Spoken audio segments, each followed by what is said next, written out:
Hi, I'm Parnijagi, and in this second lecture on literary terms, we are going to be discussing fable as a literary term. Now, what is a fable? We've often heard of this word, but are we clear about what actually it means and why it is designed so and why it is used in literary writings? Now, the word fable is derived from the Latin word fibula, which means a story, and a derivative of the word fairy, which means to speak. So, fable is a literary device that can be defined as a concise and brief story intended to provide a moral lesson at the end. Now, in literature, it is described as a didactic lesson given through some sort of an animal story. Now, what is didactic? A lesson which is meant to teach something, to instruct something, some kind of an instruction that you should be doing this and not this. This is good for your life, this is not. This is morally correct, this is not. So, this is a kind of a lesson, but it is given in the garb of an animal story. In prose and verse, a fable is described through plants or animals or forces of nature and inanimate objects by giving them human attributes, wherein they demonstrate a moral lesson at the end. So, precisely, things are personified, nature is personified, given the features, emotions, dialects, and characteristics like those of human beings to teach us a lesson of some kind. Now, what are the features? It is intended to provide a moral story, of course. Then, most often, animals are used as the main characters because they are given those human characteristics, those personalities, those features such as the ability to emote, show emotion, to speak, to reason, to understand, to discuss, to debate, so that we as human beings take those significant symbols in our own life to understand what the writer is trying to say. So, fables personify the animal characters. Now, let's look at some literary examples. Although we know that in our daily lives, even in our nursery classes, we had nursery rhymes that were actually fables, or we had very short stories like The Thirsty Crow or The Greedy Dog, which actually had a short lesson or a short line or a message towards the end that a greedy dog story conveys that we should not be greedy. So that is a very basic lesson, basic concept that we get from those nursery rhymes and stories. But when we look at English literature, we have to cull examples from English literary texts. So the first example that I'm going to be taking here is by Aesop, the ancient writer from where fables actually start. The Fox and the Crow is the literary text. From this, I have taken the quotation. A crow was sitting on a branch of a tree with a piece of cheese in her beak when a fox observed her and set his wits to work to discover some way of getting the cheese.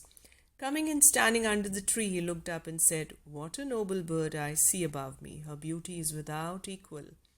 Down came the cheese, of course, and the fox, snatching it up, said, "You have a voice, madam, I see. What you want is wits."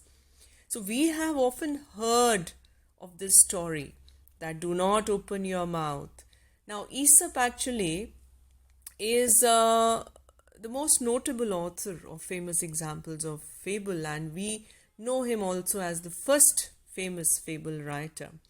So, Aesopian fables actually emphasize the social communication of human beings, and the morals he draws deal with the realities of life. For example, in this excerpt, we know that he is giving a moral lesson that flatterers must not be trusted. We should not trust the people who are flattering us.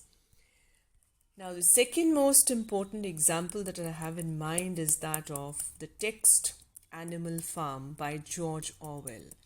It is by now undisputably the most important fable written in English literature. Now, this fable is about an animal world built by George Orwell to show, to present the development and emergence of Soviet communism. So now in this dialogue he says, "Now, comrades, what is the nature of this life of ours? Let us face it. Our lives are miserable, laborious and short. We are born, we are given just so much food as will keep the breath in our bodies, and the very instant that our usefulness has come to an end. No animal in England knows the meaning of happiness or leisure after he is a year old. No animal in England is free. The life of an animal is misery and slavery." So here you can well understand how he is trying to show or say something about, hint something about England or about freedom or about slavery. Now here actually the character who is talking to the animals is the old major, and it is through this animal fable that he advises the animals to struggle against the humans, telling them that rebellion is the only feasible way out of their miserable situations. So this is the way of the author to tell the people how you need to revolt to come out of a miserable or an oppressive situation. Coming to a poet. After this prose writing, Animal Farm, coming to a poet, S.T. Coleridge, we have a very popular poem by Coleridge, The Rime of the Ancient Mariner.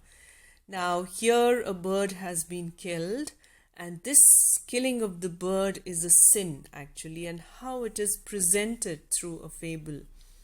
First voice, "But tell me, speak again.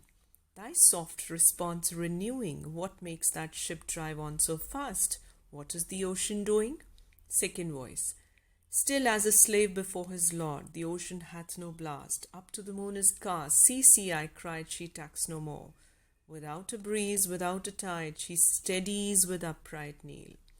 Now the voices in this poem explain the moving ship without waves and wind. Now there is a supernatural force at work.